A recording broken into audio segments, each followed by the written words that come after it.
vamos a empezar.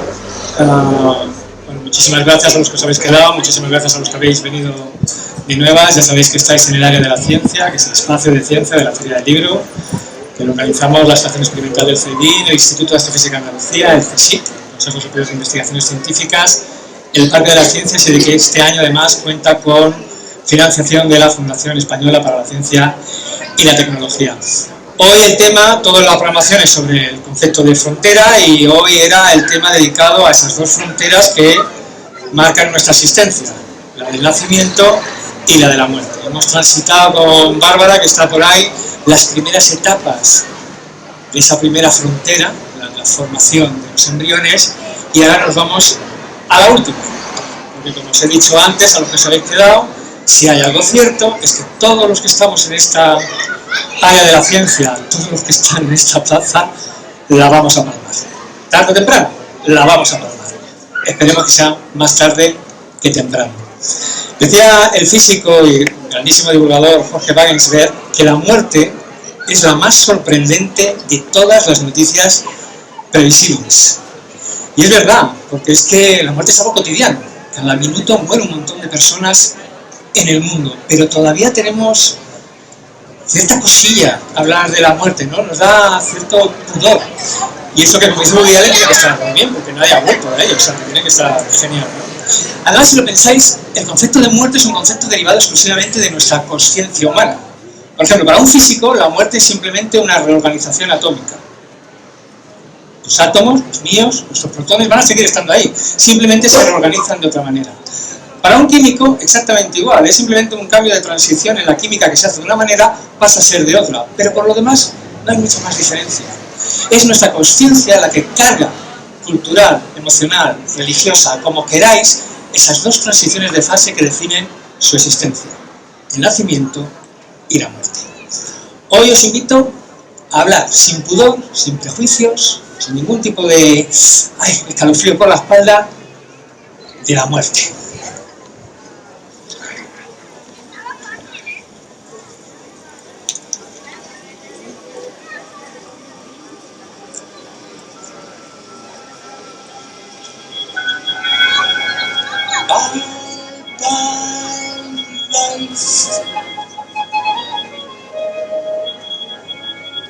Bye bye happiness.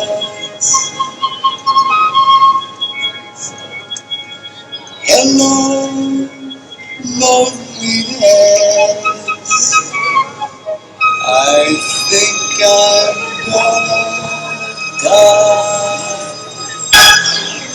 I think I'm gonna die.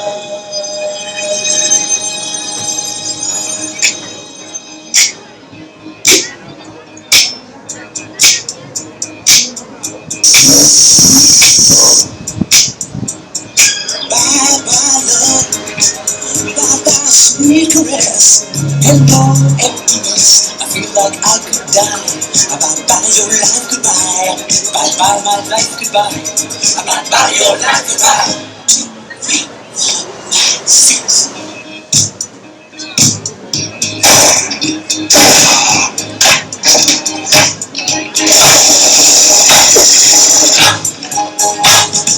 bye life. Bye bye happiness. Hello, loneliness. I think I'm gonna die. I think he's gonna die. I think he's gonna die. I think I'm gonna die.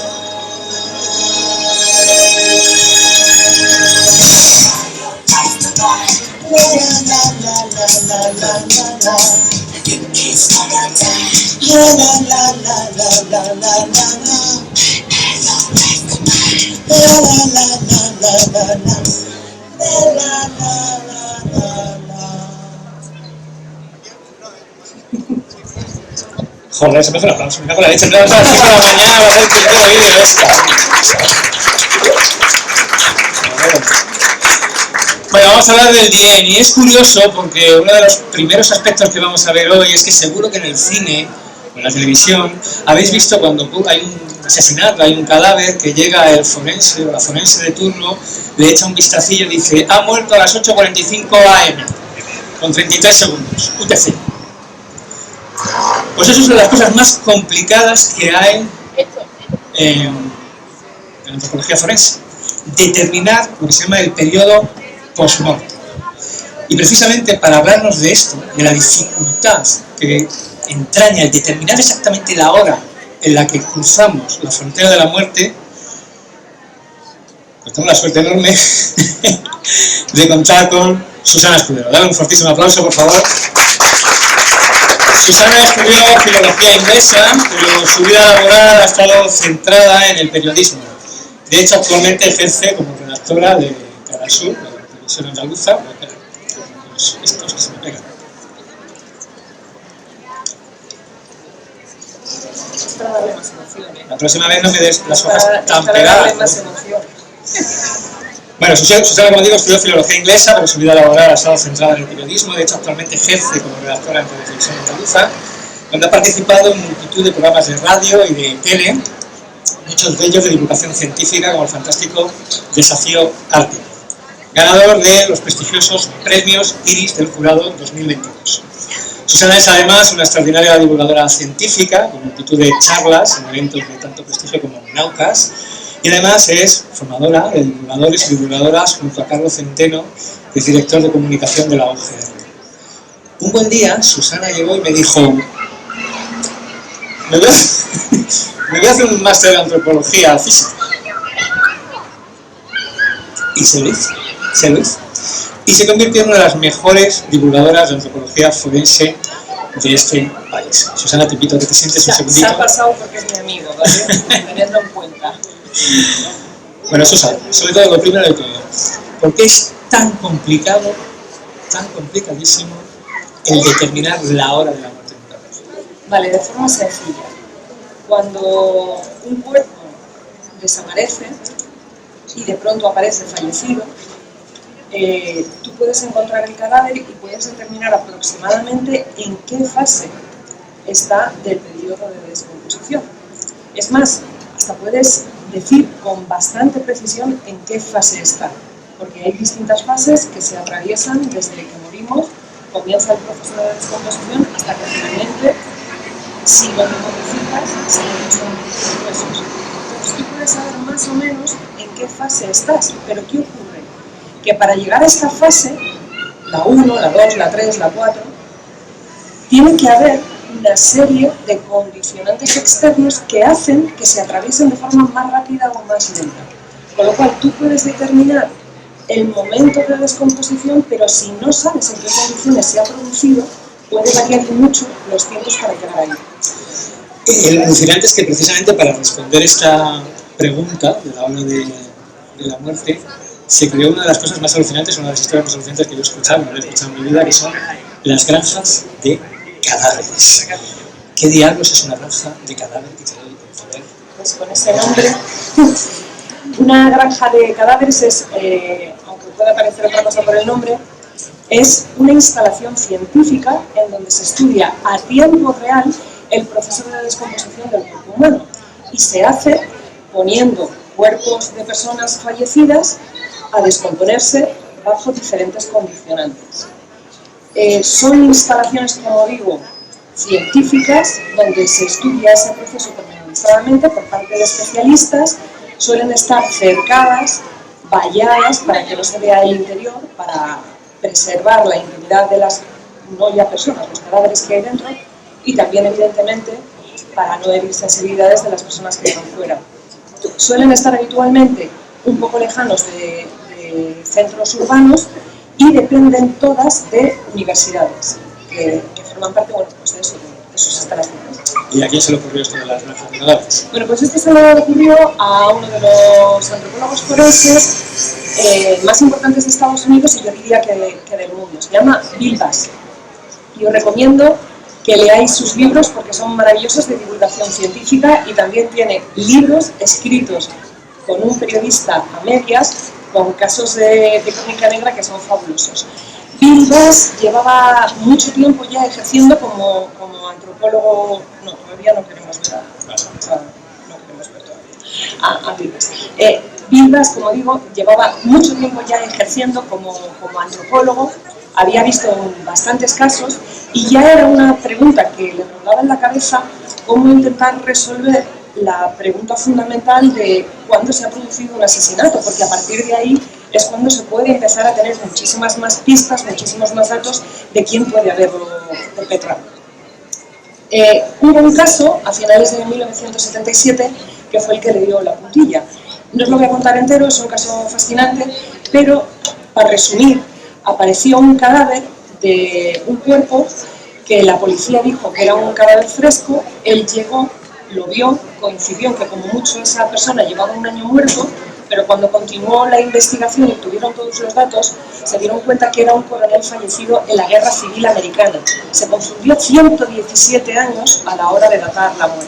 Luego tuvieron más información, como que ese cadáver había sido embalsamado, que en el siglo XIX eso todavía no se hacía, o que el ataúd, que era de hierro fundido en el que fue encerrado, hizo que todavía se aislara más el cadáver, provocando que se conservara todavía mucho mejor. Pero bueno, él había salido ya en todos los periódicos de Estados Unidos diciendo que era un cadáver fresco y tenía 117 años.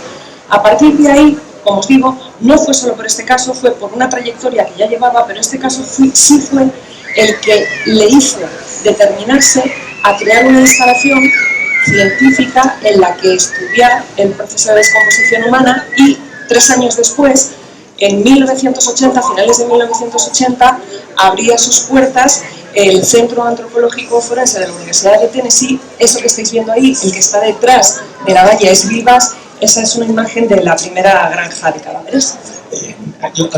Una cosa, quiero decir que yo no me imagino una persona levantándose por la mañana y diciendo a su pareja, cariño, que me voy a la granja. ¿Cómo funciona una granja de cadáveres? Bueno, vamos a ver cómo funciona una granja de cadáveres, cómo se trabaja en el interior de estos sitios. Cuando se recibe un cuerpo, lo primero que se hace es recepcionarlo y se le quita el nombre que llevaba la persona en vida para mantener la intimidad poniéndole un código.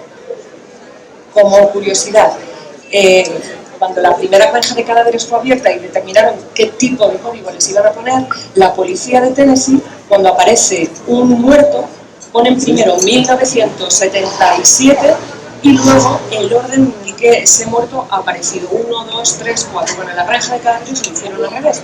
Pusieron primero el orden que entraba el cadáver que tenían en la granja y después el año que tenían. Bueno, cada granja opta por una forma de nomenclatura, pero todos le dan un código a ese cuerpo. Se le toman métricas, como por ejemplo análisis de sangre, de pelo, etc. Y una vez que ya han tomado todas las métricas, todas las medidas que quieren, entonces es cuando le ponen en cualquier parte de la granja de cadáveres a que comience ese proceso de descomposición. Puede ser vestido, desnudo, en el interior, en el exterior, al sol, a la sombra, bajo el agua, todo lo que se os pueda ocurrir, en el maletero de un coche, todo lo que se os pueda ocurrir, todo se experimenta para obtener datos que luego poder utilizar cuando ocurre en un caso en la realidad. Aquí tenéis de nuevo a Vildas, con un cadáver al sol, y también puede ocurrir que los cadáveres se pongan en distintas partes de la granja, libres, como estábamos viendo en el caso de la imagen de Vildas, o protegidos con jaulas para evitar la acción de los animales carroñeros si eso no es lo que interesa estudiar en este caso. Todo este proceso es monitorizado y se toman métricas de radiación solar, de temperatura, de humedad, todas las métricas del mundo, que se cruzan con las métricas, con las mediciones que toman los científicos y científicas de los propios cadáveres para cruzarlas y de esta forma realizar modelos de descomposición humana. Cuando el proceso ha terminado del todo, los huesos se limpian, como estáis viendo ahí, y esos huesos entran a formar parte de la osteoteca, de la colección ósea de las universidades. Esto que estáis viendo es importantísimo porque estos huesos son una herramienta imprescindible para poder seguir desarrollando nuevas metodologías de investigación y sobre todo de identificación de cuerpos humanos. O sea, un único laboratorio de la muerte, vamos. Efectivamente, sí. ¿Y los cadáveres dónde salen? Bueno, pues los cadáveres salen de donaciones, ¿de acuerdo? vienen o de gente que vive en un tratamiento común, que no puede pagarlo, a veces quienes donan los cuerpos son los familiares de quienes han fallecido, donaciones. Hay gente que se hace donante incluso en vida y dice, pues yo quiero que cuando fallezca mi cuerpo vaya a una granja de cadáveres. Además, las granjas de cadáveres son menos restrictivas que los centros de medicina para aceptar cuerpos, porque de hecho en una granja de cadáveres se aceptan cuerpos de personas obesas, autopsiadas, que hayan donado órganos. La única línea roja que sí nos traspasa por razones obvias es que hayan fallecido de una enfermedad infecciosa. Bueno, ¿y qué han aportado las granjas de cadáveres entonces?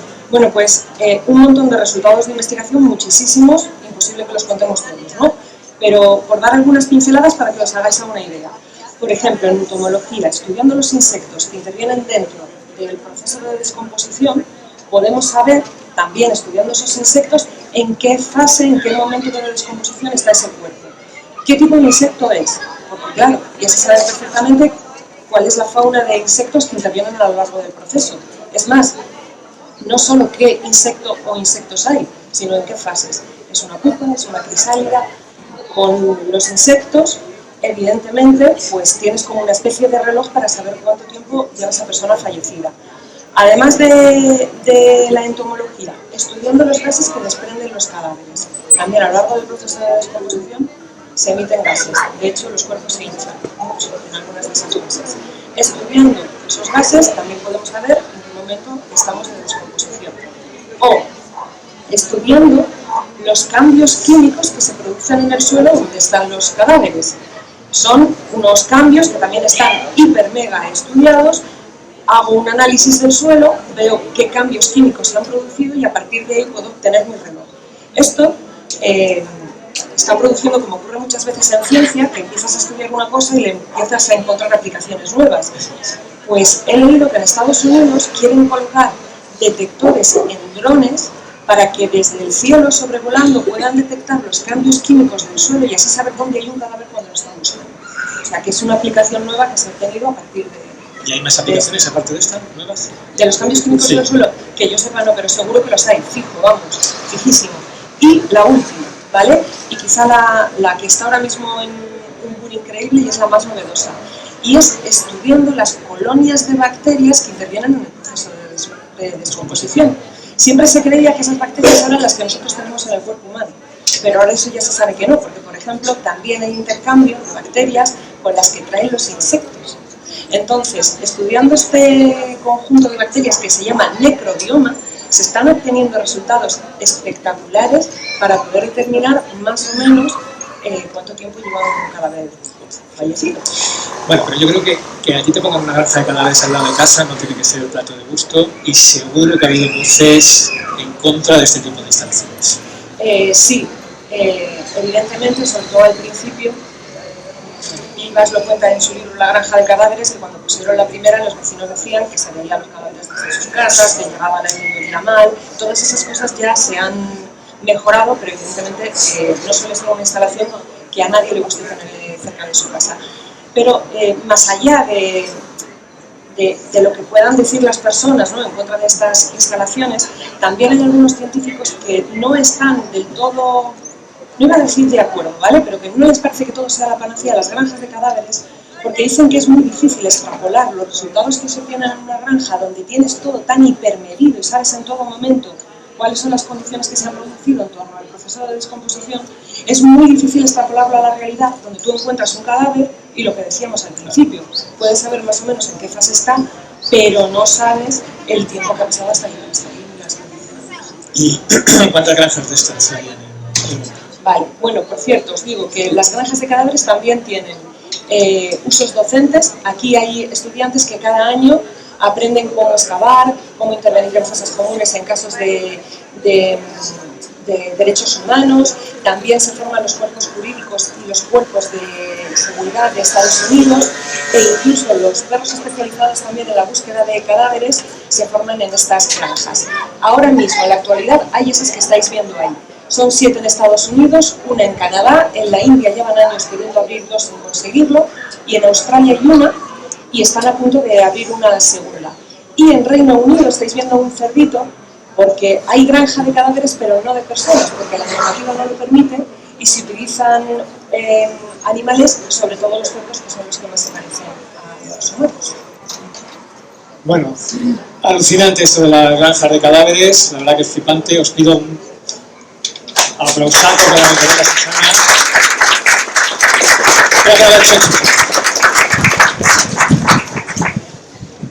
Tuve la suerte de colaborar durante 10 años, 10 temporadas, ¿no? Un programa que dirigía Susana Escudero y que contaba con José Miguel Álvarez como realizador de sonido.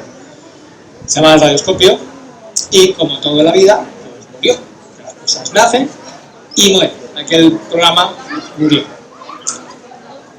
Murió Emilio, murió. ¿Y si nos hacemos una de zombies? ¿Eh? ¿Y si revivimos por una tarde del Radioscopio?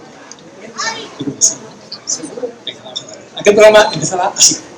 Hace una década se halló un extraño artilugio en el sótano de la mansión de Faustino Morel, coleccionista de arte, filántropo, escritor de vodevil y onanista declarado que vivió a comienzos del siglo XIX.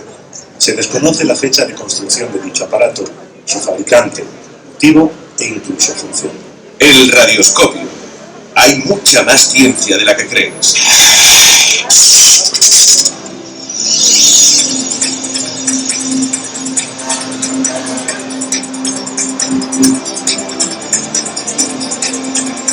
El radioscopio. Desde Ray Granada, Susana Escudero.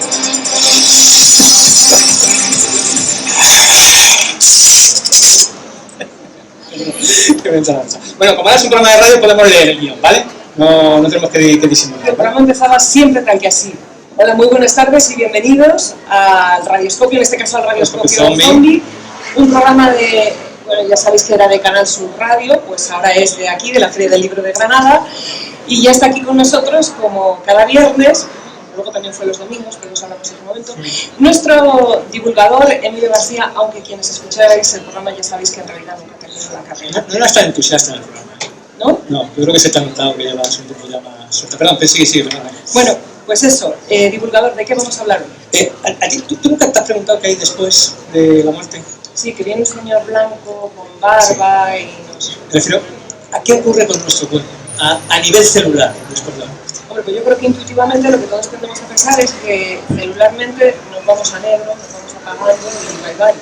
Pues vas a flipar y vais a flipar porque cuando la apagamos llega el momento de la genética zombie. A ti esto de zombies se te está yendo un poco de las manos, ¿no te parece? Esto nos lo va a explicar nuestro querido Guillermo Peris. Vamos a tener que hacer un break mientras tú, tranquila y lentamente, lees su biografía. Yo voy a meterme por aquí por los mandos del radioscopio, ¿vale? Miráis el mismo que él está ahí abajo peleándose con el ordenador. Bueno, Guillermo Peris, lentamente os digo, que es doctor en ciencias químicas y profesor titular de informática de la Universidad Jaume I de Castellón. También colabora como bioinformático en el grupo Biología de Retrotransposones del Centro Genio de aquí de Granada y su investigación se centra en el estudio de los elementos genéticos móviles y microARN, así como su influencia en tumores y en enfermedades concretas como el síndrome de Delección 22q11. Además, también Guille es un gran divulgador, lleva muchos años haciendo divulgación en diferentes plataformas como Naucas, charlas y su blog. Vamos a ver si la tecnología nos es benigna. Guille, ¿nos escuchas? Perfectamente, un saludo a todos, buenas tardes. Le damos un aplauso a Guille para que vea que no estamos aquí solos, porque no nos puede ver. De hecho, yo creo que Guille ahora está viendo... Bueno, vamos a ver. ¿Qué está viendo Guille ahora? Aquí está la cámara, ¿no? Guille, para empezar, ¿qué te parece si para comprender qué pasa en las células tras la muerte comenzamos por explicar, a nivel muy básico, por supuesto, qué pasa en las células cuando estamos vivos? Vale, pues digamos que uno de los cambios que luego va a afectar a nuestras células cuando morimos, ¿vale? Recordad que todo esto que voy a contar es cuando morimos, pero antes veamos qué pasa antes de la muerte. Pues tiene que ver con lo que se llama expresión génica. La expresión génica es cómo cada célula transforma la información del ADN en una función concreta. Dejadme que lo explique con un poquito más de detalle y si queréis os comparto una presentación también, ¿vale? A ver, no sé si lo veis. Todavía no. Ahora ya sí. sí. Ya sí. Vale. La idea es muy sencilla. La mayoría de vosotros sabéis que todas nuestras células tienen el mismo orden, ¿vale? Tienen los mismos genes. Los mismos genes que son los que tienen la información para fabricar proteínas, ¿vale? Pero para eso tienen que pasar por un molde intermedio de ARN mensajero, que seguro que esto de ARN mensajero os sonará a todos a vacuna, ¿verdad? Bueno, pues esto de que pasamos de ADN a ARN mensajero se llama transcripción.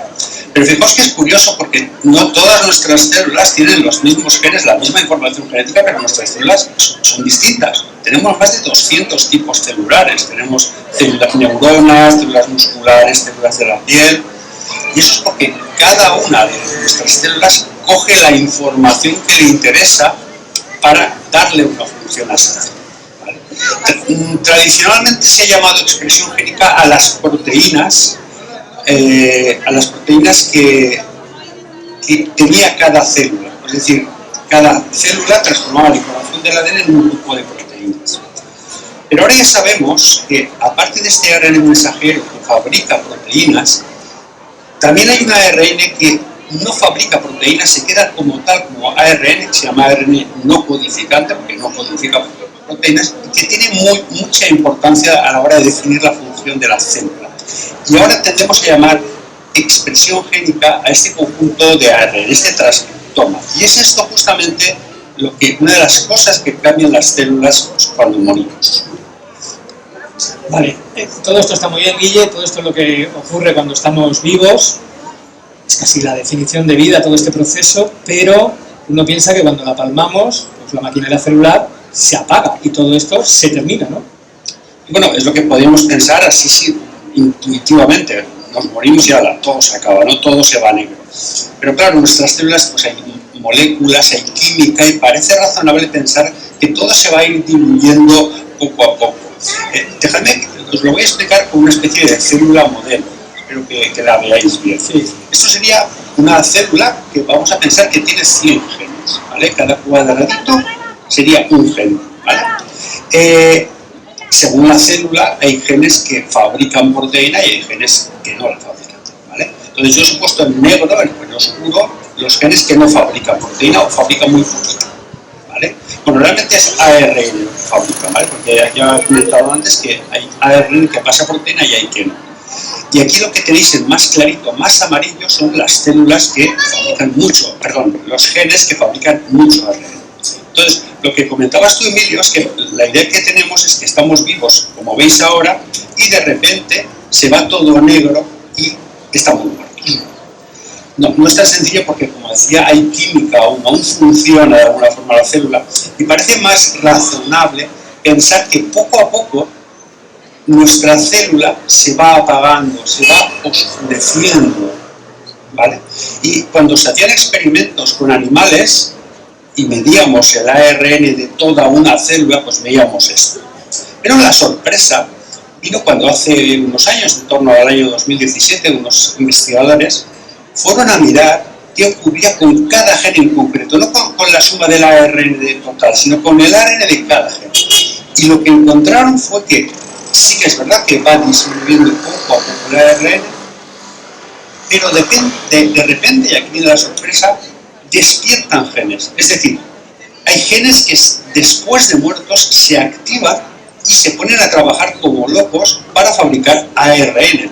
Esto ocurre durante mucho tiempo, llega a ocurrir hasta 24 horas después de muerto que se despiertan estos genes, que algunos les llaman genes zombies, que se despiertan después de la muerte y se dedican a fabricar ARN. La verdad es que es algo fascinante. Y Guille, ¿qué funciones son las que tienen estos genes zombies, estos que se despiertan? Pues tienen distintas funciones y también depende de que estemos hablando de personas, de humanos o de animales. En algunos animales se ha encontrado algo muy curioso, por ejemplo en nemátodos, en gusanos, que es que de repente se activan genes del desarrollo embrionario, eso de la charla de antes, ¿no?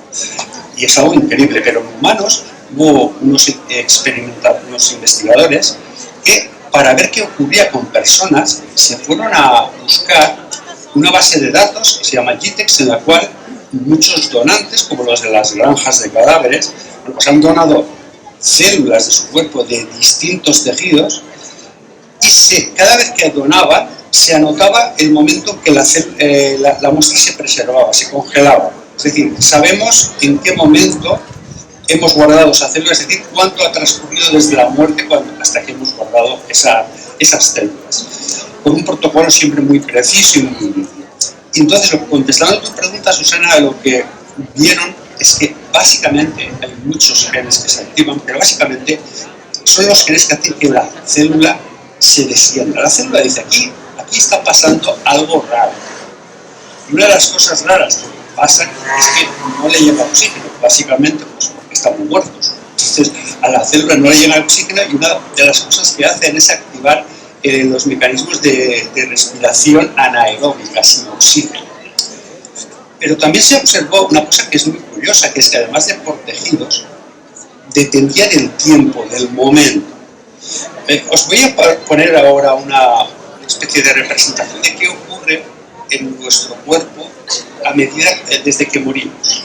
Cómo se van activando en distintas zonas estos genes zombies. Esto lo he hecho a partir del artículo que tenéis aquí abajo, con la información y eso es de gráfico, ¿vale? Bueno, pues básicamente durante las primeras 4 horas solo se activan los genes zombies, solo aparecen genes zombies en las células musculares. Pues probablemente porque son las que necesitan más oxígeno para trabajar. Luego, entre 4 y 6 horas, otros tejidos empiezan a sumarse, pulmones, hígado, colon. Fijaos, recordad que estamos hablando de 4 o 6 horas después de la muerte, ¿vale? Pero es que desde las 6 horas a 15 es cuando se produce la auténtica orgía de genes zombies en todos los tejidos de nuestro cuerpo. Fijaos la cantidad de genes que se ponen a trabajar horas después de la muerte. Y esto continúa así incluso hasta las 24 horas en humanos y en algunos casos en animales podría llegar hasta más de 48 horas. La verdad es que es alucinante. Guille, esto también podría servir para determinar el intervalo post-mortem, lo que hablábamos de las granjas de cadáveres, poder estudiar los genes, ver cuáles son los que se están activando para poder tener ahí como una especie de reloj interno también.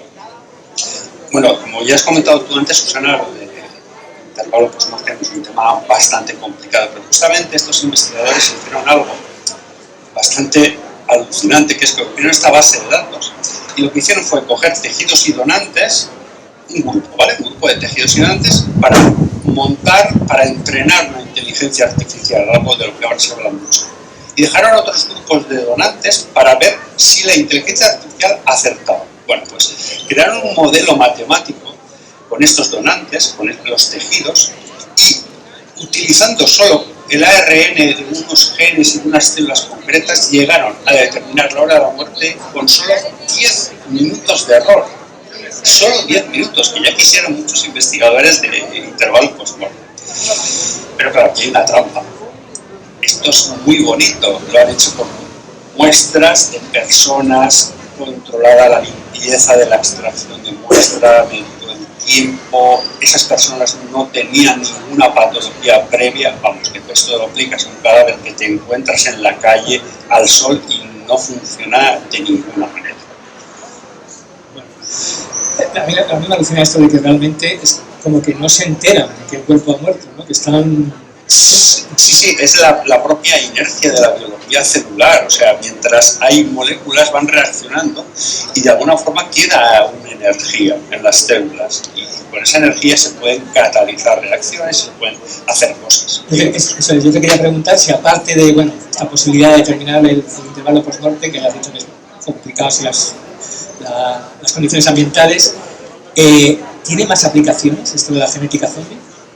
Bueno, ya sabéis que cuando un investigador publica algo siempre busca las aplicaciones posibles. En este caso, estos investigadores y los que trabajan en este tipo de campo, que se llama tanatotranscriptómica, de tánatos, muerte, pues dicen que también se podría utilizar para trasplantes, ¿vale? Que es algo que creo que tenéis un experto ahí luego. Sí.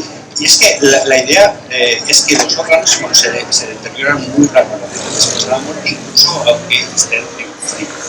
Hay una serie de protocolos para que garantizar que el órgano está en las condiciones idóneas para el trasplante. Entonces, por ejemplo, el corazón se debe trasplantar las primeras 4 horas, un hígado en 10 horas, un riñón en 24 horas.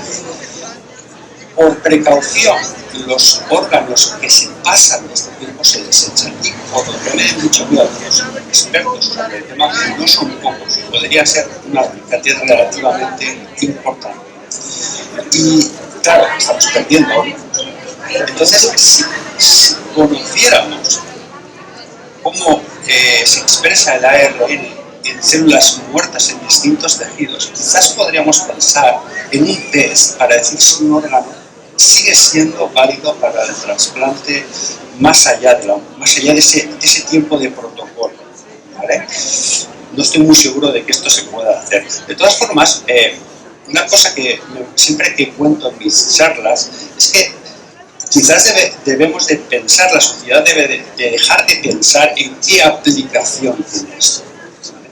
En ciencia básica se investiga para conocer cuál es la situación, cómo funcionan determinados sistemas biológicos, o si no estamos en biología, en física, en matemáticas, y luego en muchas ocasiones aparece la educación. No podemos pensar, vamos a investigar en cáncer. A veces para investigar en cáncer necesitamos unas herramientas que ni siquiera sabemos que necesitamos.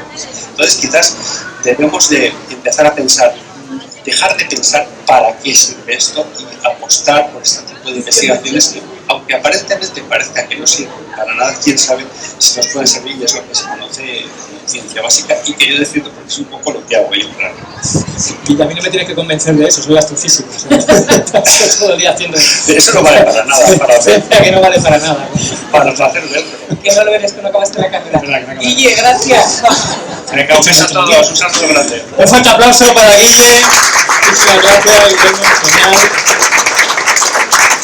Bueno, Guille ha hablado de trasplantes, así que por alusiones quiero que deis un fortísimo aplauso a José Miguel Pérez Villares por aquí, y mientras Susana hace una lenta descripción de José Miguel, yo voy a intentar recuperarlo. José Miguel, buenas tardes, bienvenido, gracias por estar aquí. Os cuento quién es José Miguel. José Miguel Pérez Villares es doctor en medicina y especialista en medicina intensiva. De hecho, ahora mismo es el jefe del servicio de medicina intensiva del Hospital Universitario Virgen de las Nieves de aquí de Granada. Máster en investigación en trasplantes de órganos sólidos. Actualmente es el coordinador sectorial de trasplantes de Granada y con anterioridad lo fue también de Andalucía. Tiene además un diploma de especialización en bioética y es miembro del Comité de Expertos en Bioética de la Organización Nacional de Trasplantes, la ONT, y también del Comité de Ética Asistencial Granada Metropolitana. Bueno, yo creo que pocos lugares en el mundo viven tan en la frontera entre la vida y la muerte como la UCI de un hospital. Cuando no se puede salvar la vida de una persona, ¿qué papel jugáis los profesionales de los cuidados intensivos? Entre las grasas de cadáveres y la genética zombie, voy a ver si encuentro cuál es nuestro papel. Bueno, las unidades de cuidados intensivos forman parte de lo que es un servicio de medicina intensiva. Son unas unidades donde se concentran los pacientes más graves. Da igual que estén enfermos del corazón, de los pulmones, que sea un accidente de tráfico, o que sea una cirugía compleja después de un trasplante. Entonces ahí trabajan médicos y enfermeras que están especializados en los cuidados intensivos. Son 5 años de especialidad. Los que trabajamos en la UCI no somos cardiólogos ni cirujanos, somos intensivistas. Somos un poco como los frikis. Los frikis no somos astrofísicos, pero son un poco los frikis del hospital. Y tú seguro que acabaste la carrera, sí, pero por imperativo legal, es que no, tampoco he triunfado, no soy divulgador, me he quedado como médico. Bueno, pues como decíamos, ahí se concentran los pacientes graves. ¿Por qué? Porque teniendo enfermería especializada en esos cuidados y concentrando la tecnología y las camas, se pueden tener mejor cuidado y mejorar la supervivencia. La UCI no es un sitio donde va la gente a morirse. Ahora mismo la supervivencia en la UCI en general, porque hay distintos tipos de UCI, porque hay UCI más especializadas, pero de modo general la supervivencia es superior al 85%. Es decir, la gente no ingresa en la UCI para morirse, ingresa para no morirse, y de hecho la mayoría pues, conseguimos sacarlo para adelante. José Miguel, una de las grandes preguntas que nos hacemos es qué pasa en esa frontera entre la vida y la muerte. ¿Cuál es nuestro grado de consciencia ¿Vosotros los intensivistas lo sabéis? ¿Se puede saber el grado de consciencia que se tiene en ese momento? Pues o estás vivo o estás muerto. Si tienes conciencia, estás vivo. Para estar muerto no hay que tener conciencia. Otra cosa es estar sedado, estar en coma, que entiendo que es por donde va tu pregunta. Hay enfermedades que producen una disminución del nivel de conciencia, que puede ser, pues, un poquito, ¿no? La que tiene uno recién levantado por la mañana antes del café, o puede ser muy profunda, que incluso ante estímulos dolorosos intensos el paciente no responda. Eso es una graduación desde estar consciente hasta estar en coma profundo. ¿Cómo exploramos eso? Pues exploración clínica, pues vemos si tienen reflejos, si las pupilas cambian a la luz, si al presionar en un tendón se mueve un grupo muscular, pero necesitamos la máxima seguridad posible, por ejemplo en un quirófano, para saber que un paciente está completamente sedado y no va a sufrir cuando el cirujano lo opere. Entonces podemos monitorizar la actividad eléctrica cerebral, igual que hacemos lo del corazón, el electrocardiograma, pues monitorizamos con unos parches que ponemos en la frente la actividad eléctrica cerebral. Y por eso, de esa manera podemos monitorizar y saber qué profundidad, qué grado de disminución del nivel de conciencia tiene el paciente. O podemos poner sensores que lo que miden es el flujo sanguíneo cerebral. O podemos hacer una ecografía. La ecografía del corazón, la que hacemos las mujeres cuando están embarazadas, podemos hacerla para ver cómo es la circulación dentro del cerebro. Hay distintos métodos para estar seguro de que un paciente está completamente dormido, o diferenciar de cuando está completamente dormido en coma profundo de cuando ha fallecido. ¿Y cómo se regula actualmente el mantener una persona viva de todas las maneras posibles? Muchas veces de una manera muy artificial, es decir, muchos familiares que hemos pasado por la muerte de un ser querido tras un largo proceso nos preguntamos, ¿no? ¿Por qué esto? ¿Por qué esto no merece la pena? ¿Por qué no acabar ya con esto? ¿Cómo se regula actualmente eso? En principio, voy a hablar como intensivista. Cuando metemos un paciente en la UCI, cuando le ingresamos, es para sacarlo adelante. Luego ya él decidirá qué hacer con su vida, pero para sacarlo adelante. Pero hay situaciones en las que tenemos un paciente en la que, en base al conocimiento que tenemos de su enfermedad, de sus antecedentes, de cuál es la situación actual, cuál es el pronóstico, no solo en términos de reloj, de cuánto puede vivir, sino de calidad de vida, con qué calidad de vida va a vivir lo que le queda por vivir. Pues nos planteamos que no tiene sentido seguir manteniendo medidas, que seguir manteniendo medidas sería obstinación terapéutica. Antes le llamábamos encarnizamiento, pero como una palabra fea, pues ahora lo hemos cambiado a obstinación terapéutica. No podemos hacer obstinación terapéutica, eso va contra el principio ético de la no maleficencia, y un principio ético que nos obliga a no hacer daño.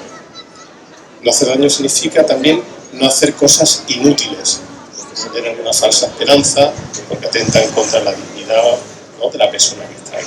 Entonces, ese principio ético nos dice quieto, parado, en base a qué, al conocimiento que tenemos. Pero eso no es una decisión que tomamos solo nosotros. Cuando llega a ese punto, lo hablamos con la familia, porque lo ideal es que la familia esté igualmente convencida de eso. Es un escenario. Sería adecuación de cuidado al final de la vida, o limitación del esfuerzo terapéutico. Y otro es, no desde el conocimiento nuestro de que no tiene sentido seguir, principio de no maleficencia, sino desde el principio de autonomía. Con independencia de lo que yo considere, esta persona había dejado escrito o le había dicho a su familia que si llegaba a esta situación no quería que se mantuviesen medidas artificiales.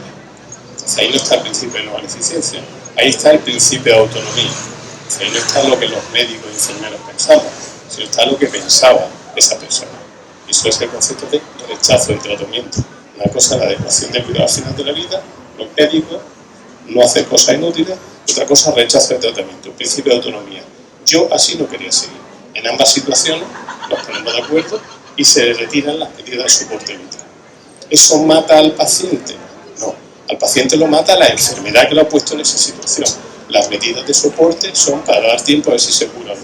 Si quitamos la medida de soporte, la naturaleza sigue su curso y el paciente pues terminará falleciendo antes o después. Tiene que dejarlo por escrito. Si lo deja por escrito, mejor. Pero para dejarlo por escrito y que valga, solamente de dos formas. O ante notario, o en un registro de voluntades vitales anticipadas que se hace en la delegación de salud. Eso es lo que tiene validez legal. Lo otro nos sirve, aunque no esté escrito, para interpretar cuál era la voluntad al final de su vida.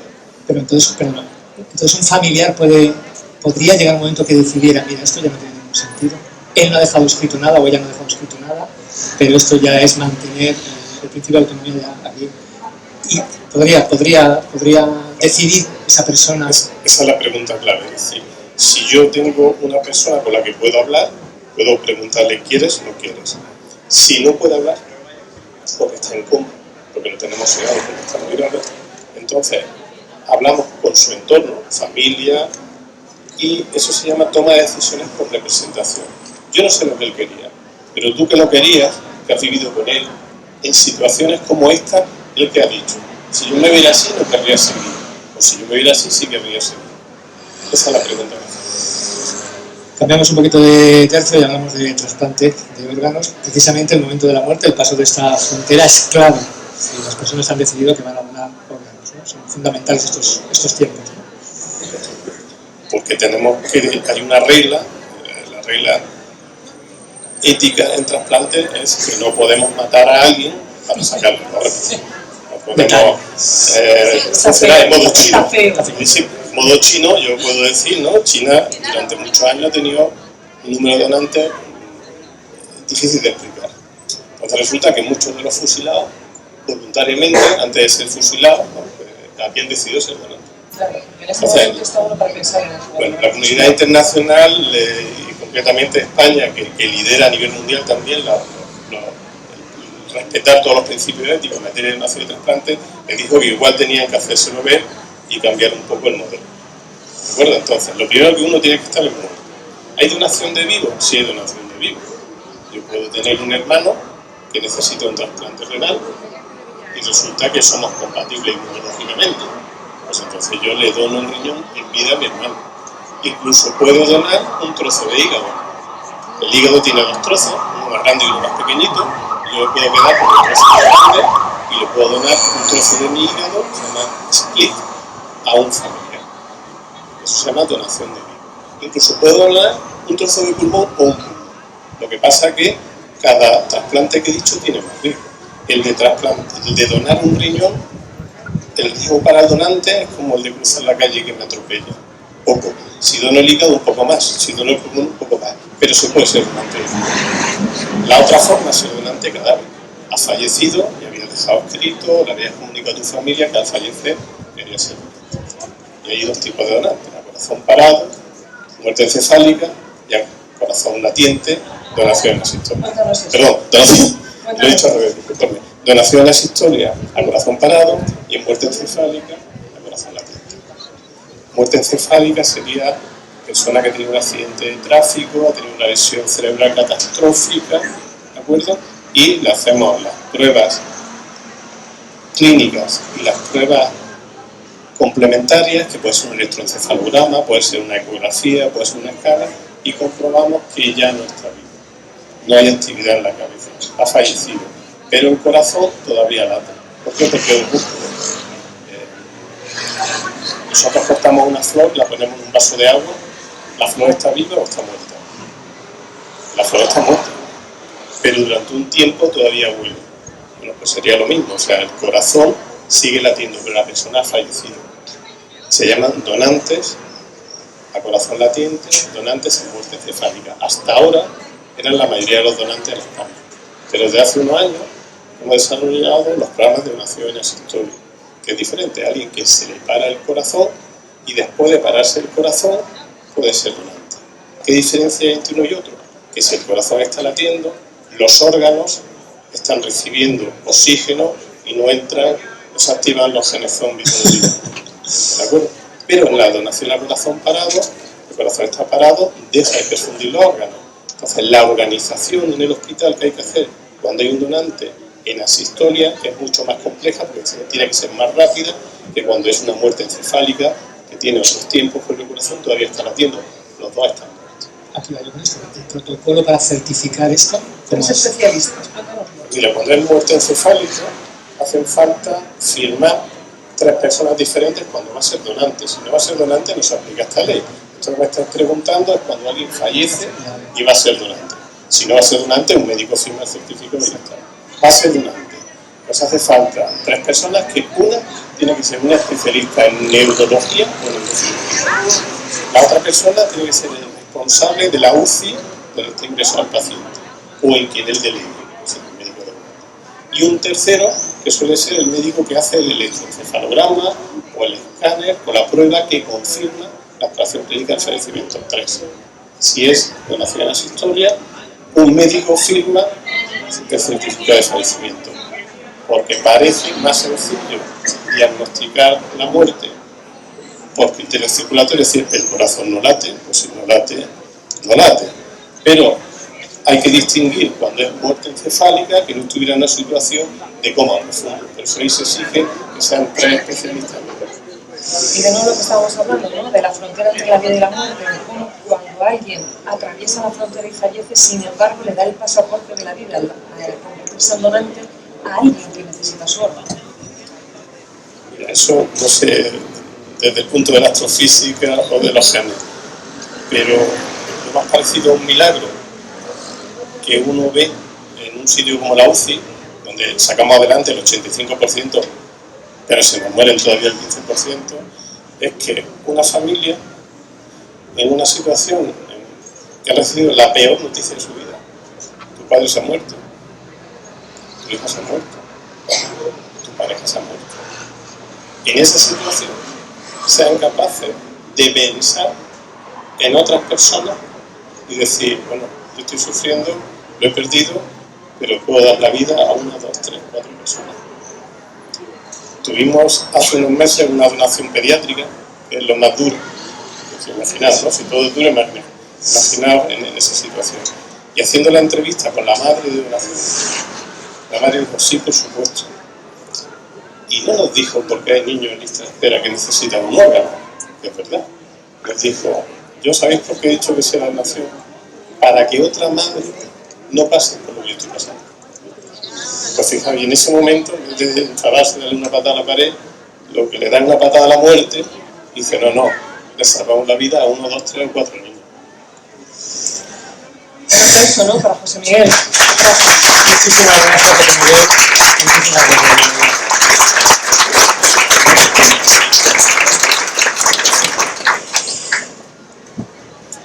Y nos vamos a ir ahora a la región francesa de Dormiono, donde existe el sistema de cuevas de las cuevas de Lescaut, que contienen unas espectaculares pinturas rupestres con más de 12.000 años de antigüedad. La mayoría son representaciones de animales. Entre ellas hay una de un enorme toro o bisonte que parece herido de muerte. Delante de él yace una figura humana que parece haber sido embestida por el animal. Para muchos investigadores e investigadoras es una de las primeras representaciones artísticas de un cadáver, de una persona muerta. Por otro lado, algo muy común en ese momento histórico. Desde entonces ha sido una parte. Hemos representado al cuerpo humano en infinidad de obras artísticas, desde Saturno, zampándose a su hijo, Ofelia, yaciendo en el río, o Marat en la bañera, por no citar la innumerable sucesión de Cristos gores y descarnaos que hemos visto en grandes sitios. Y esto solo en pintura, porque la literatura está llenísima de descripciones, en algunos casos con todo lujo de detalles, de cuerpos que también se han ido al otro lado. Pero nada nos perturba más que la imagen de un cuerpo humano que ya no vive, justo en ese momento en el que cruza la frontera, que ya no siente, que ya no tiene sueños ni tiene objetivos. Es obvio que los cadáveres nos repelen con la misma intensidad que nos atraen y nos fascinan. Vamos, que nos dan morbo, es así. Ya sea por el memento mori, ese recuerda que vas a morir, o ya sea por pensar que nosotros estamos vivos y ellos y ellas ya no están.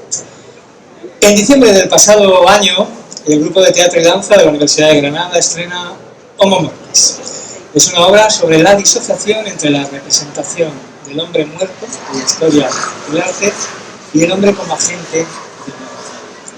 Un espectáculo en el que se combina muerte, pero en el que también hay mucha vida a través del baile y a través de la sensualidad del cuerpo y del alma. Vamos a ver un pequeño resumen.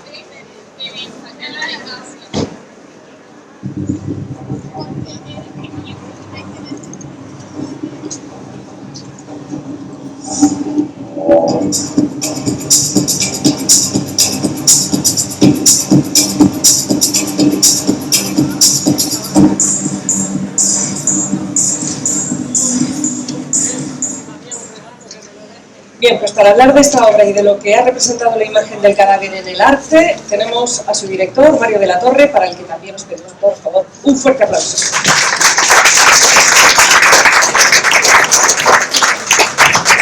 Mario es profesor titular del área de Teoría de la Literatura y de Literatura Comparada, coordinador del máster en Nuevos Medios Interactivos y Periodismo Multimedia y director del área de Artes Escénicas de la Universidad de Granada.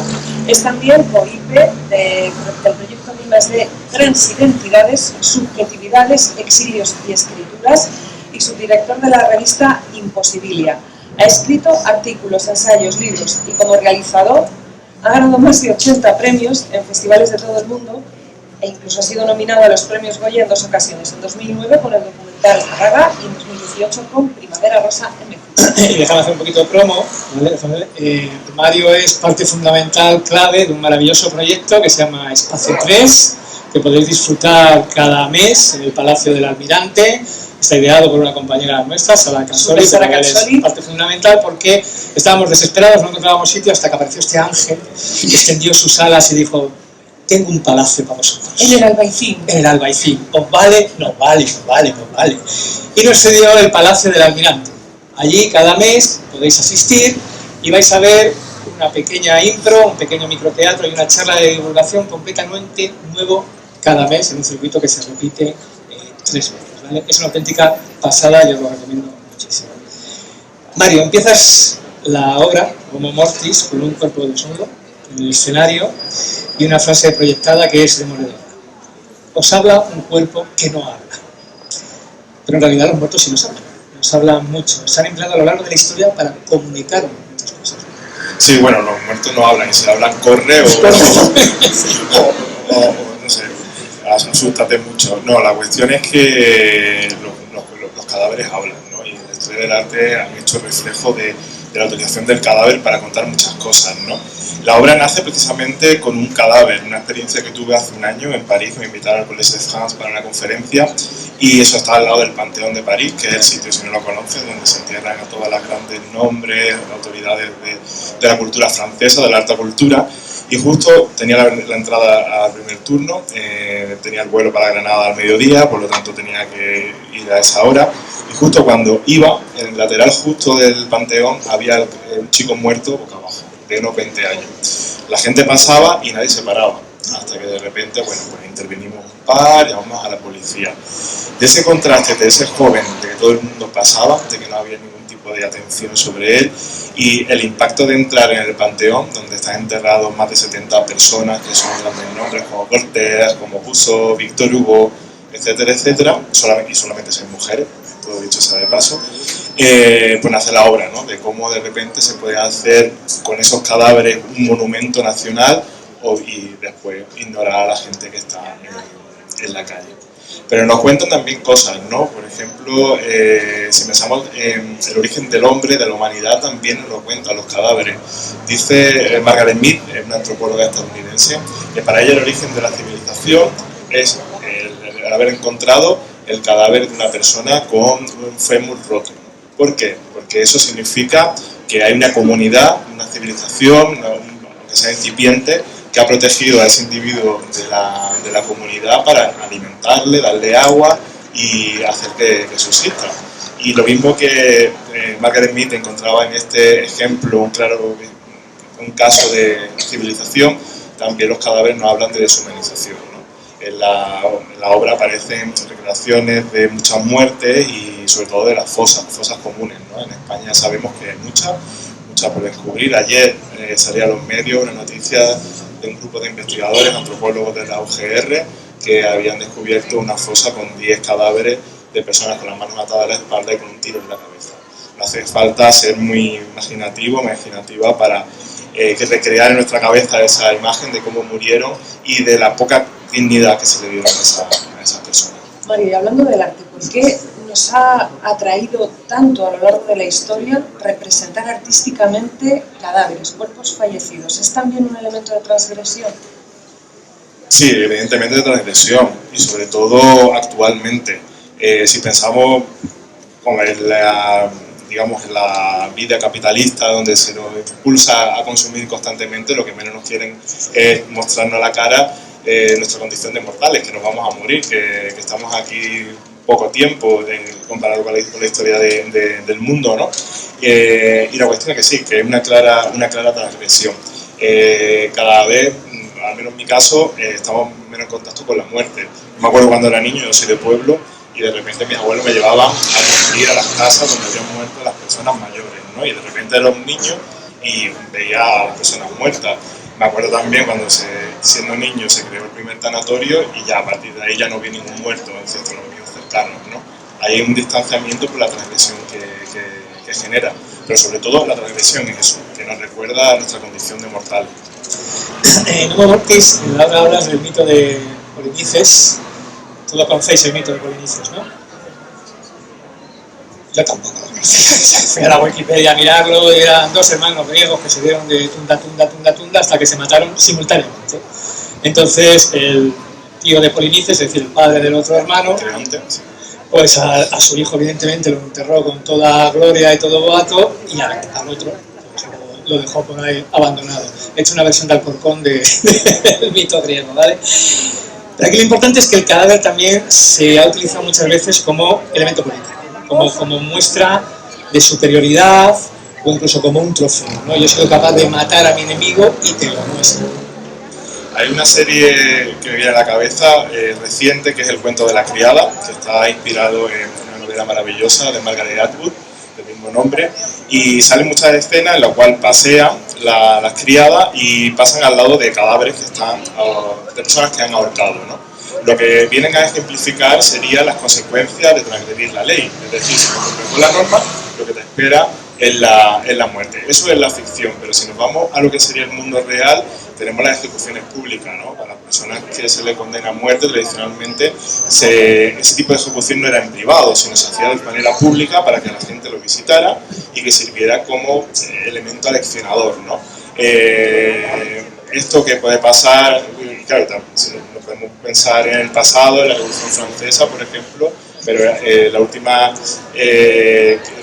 ajusticiamiento con la pena de muerte de forma pública fue en Francia, fue en el año 1977, y en España un poquito antes, o sea, y actualmente hay países que incluso por ser homosexual te pueden ahorcar públicamente en una plaza.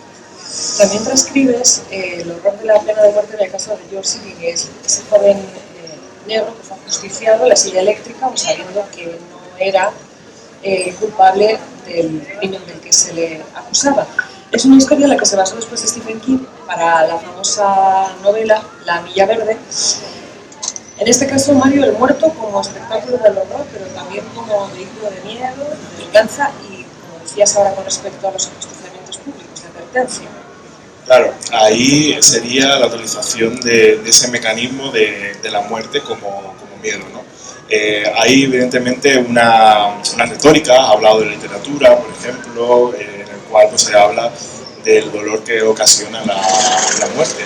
Y en nuestra cultura, en realidad, cada vez invisibilizamos más eso. Vemos más violencia, pero menos muertes, ¿no? A veces es necesario ver realmente los cadáveres para tomar conciencia de lo que conlleva, ¿no? Actualmente hoy puede estar muriendo gente en Gaza o puede estar muriendo en Ucrania y no somos conscientes, solamente el remordimiento llega cuando tenemos acceso a esa imagen de la muerte. Pero bueno, hay también diferentes formas y fenómenos recientes, episodios recientes de la historia muy cruenta, en el cual vemos cómo se utiliza como victoria, como trofeo, ¿no?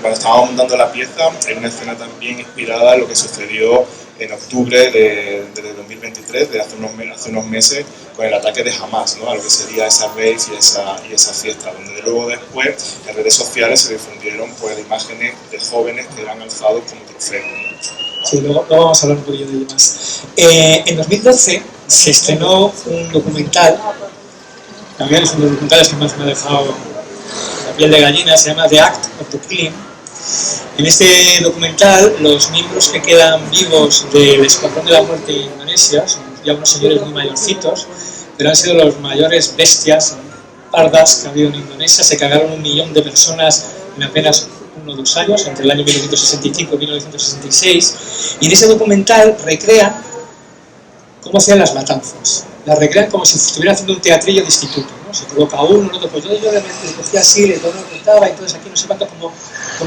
decía Hannah Arendt, la banalidad del mal, pero en su representación más cruda y más bestia, ¿no? Llega un momento que nos olvidamos que los muertos son personas o eran personas, que se convierten en un puro símbolo. ¿Existe de alguna manera una cierta erótica del cadáver? Sí, yo creo que sí, claro, evidentemente sí. Pensad, por ejemplo, lo que serían esas muertes de personajes importantes de la historia y las colas que se forman, ¿no? Para ver el cadáver, o sea, muchas veces para rendir, sí, tributo a lo que sería esa figura, lo que ha significado y demás, pero otras veces por ver el cadáver, o sea, por estar ahí, por decir, he estado ahí viendo el cadáver y participar de eso, de la emoción colectiva, de poder postrarse ante el cadáver de una persona. O sea, realmente sí, ese documental es muy interesante, además yo también lo recomiendo porque habla de cómo se puede producir esa disociación entre lo que sería esa muerte y las consecuencias que tiene, ¿no? Sobre todo cuando son provocadas con casos violentos como los que muestra. Pero bueno, no hago spoiler, pero de cómo se hizo el documental y demás, pero se lo recomiendo. Y ya para terminar, Mario, durante mucho tiempo la fotografía de guerra fue la que nos enseñaba el horror de lo que estaba pasando, ¿no? Ahora, en cambio, las batallas se han convertido casi en un espectáculo de fuegos artificiales muy lejanos, donde no se muestra la mayoría de los casos ningún cadáver, como tú nos estabas diciendo. Pero no hay que ser un escenario de guerra. Durante la pandemia de COVID-19, acordaos todos, hablábamos mucho de fallecidos, pero se cuidaron muy mucho todos los medios de comunicación de que no saliera ni un solo cadáver en escena.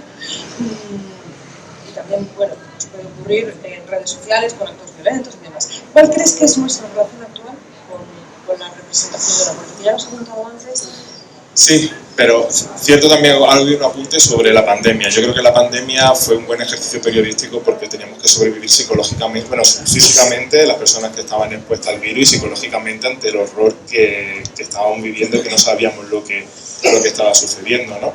Pero ¿cómo nos relacionamos actualmente? Pues bueno, ya lo he dicho anteriormente, ¿no? Hay un distanciamiento claro con lo que sería el muerto en sí y yo en una asignatura que imparto, que es cibercultura, hablamos del selfie y cómo precisamente se produce esa disociación. Hacemos búsqueda de lo que serían chicas, gente joven o no tan joven, haciéndose selfies con sus abuelos muertos, con su tío que se ha fallecido y demás. Y eso es un claro ejemplo, lo mismo que hay gente que va a Auschwitz y se hace fotografía riéndose y mofándose de estar en un campo de concentración como Auschwitz, ¿no? Pero bueno, claro, sería cómo a veces la tecnología nos hace distanciarnos.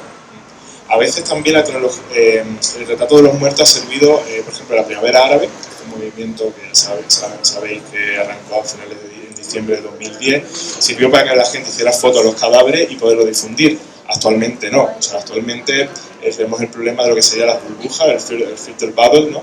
En el cual no nos llega toda la información de ciertas zonas donde están ocurriendo cosas terribles porque el propio algoritmo nos está evitando que nos lleguen ese tipo de imágenes. O sea que realmente la tecnología tiene una función esencial hoy en día con la relación con la muerte. ¿Va a haber más representaciones de Homo Mortis? Bueno, sí, aquí en Granada no sabemos, pero sí, bueno, empezará a girar por Andalucía en breve cuando terminen los chicos los exámenes. Un fuerte aplauso para Mario de la Torre. Muchísimas gracias, Mario. Bueno, pues hasta aquí nuestro paseo por la última frontera. No ha estado mal, ¿no? Hemos descubierto granjas de cadáveres. Que tenemos genes zombies. Que con nuestra muerte o la de nuestros seres queridos podemos dar vida a otras personas. Que la muerte es parte esencial del arte. Y que el radioscopio revive cada vez que le sale de las narices. Pues qué pasa, que muchas gracias por habernos acompañado. De momento, no se puede, ¿vale?